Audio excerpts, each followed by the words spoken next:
and meeting a lawyer I had never met before, and just talking a little bit about the people I had met at the conference and a little bit about my transformation, she just started crying. Just the relief. And I think it's so important for us as lawyers to be human, and especially with other lawyers, because if you can admit and talk about and empathize with how hard it is and a lot of that trauma that we internalize, you may just save someone else's, not only their practice, but their life. I mean, it's so powerful to really, and essential, to bring them into alignment somehow. Otherwise you end up being a lawyer with a capital L, and there's so much more. There's so much more. A third of the lawyers are depressed. A third are suffering from some kind of alcohol or drug abuse. 1 in 11 lawyers having suicidal thoughts. Yeah, and I had all of those at that point of thinking, wow, it's time to give up law. I thought it was the law's fault.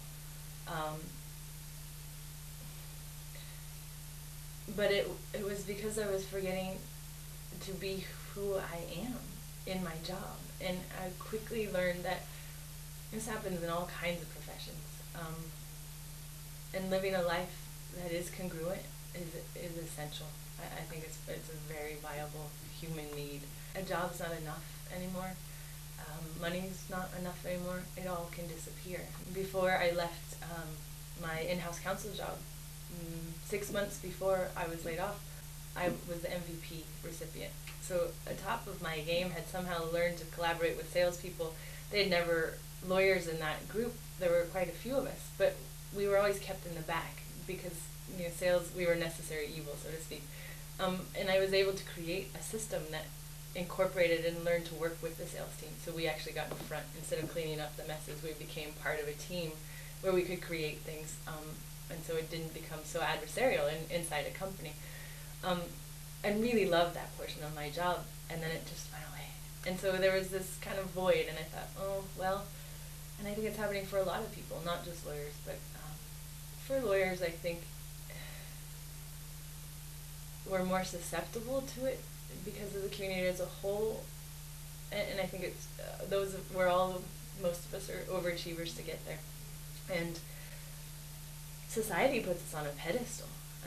Generally, if you tell someone you're a lawyer, their physical presence changes. You can see it in people, and there is this energy that kind of supports the ego of being a lawyer, and not only that, but you're trained to stand and take punches without ever showing,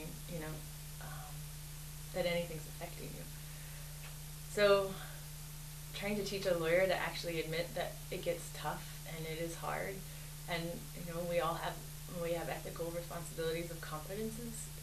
So how do you create an environment where you learn to deal with a lot of those emotional stresses when you work and in an environment where, one, it's not encouraged to talk about it, you have rules not to talk about it, but there are other creative ways to release a lot of the stresses we live under, and that's simply starting a dialogue. But that requires people to get real and vulnerable, and that sometimes, that's one of those life or death feelings sometimes of, oh no, how do I be a lawyer and start to care?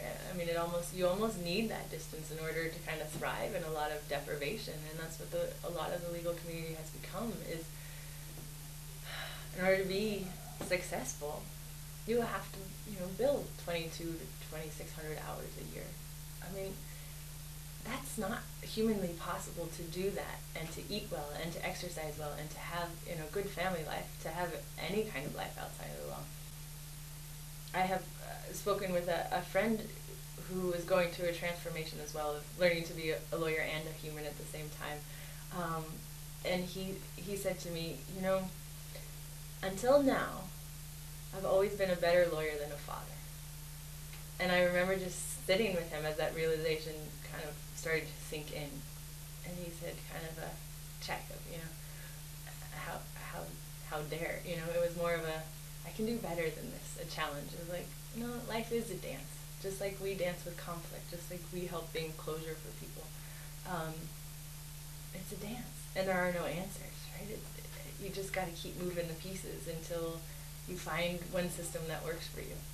And I think that's the really great part about, cutting edge and holistic law. It's a place where there are so many kinds of lawyers finding ways to do this, and it's a place you can come and start having conversations about this, because in order for it to keep growing and gain momentum, and for us to keep having the strength and the courage to keep stepping outside of this well-worn rut of the law, we gotta keep talking, we gotta keep creating, we gotta keep supporting each other, and we gotta keep touching new lawyers, getting into the legal education and starting that buzz.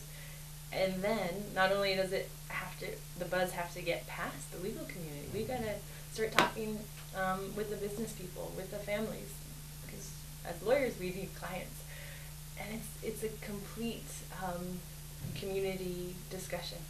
And so I think we're in such a great position in this day and age to start that conversation with lawyers and then our clients, and vice versa in education. And then it gets exciting to wake up every morning again.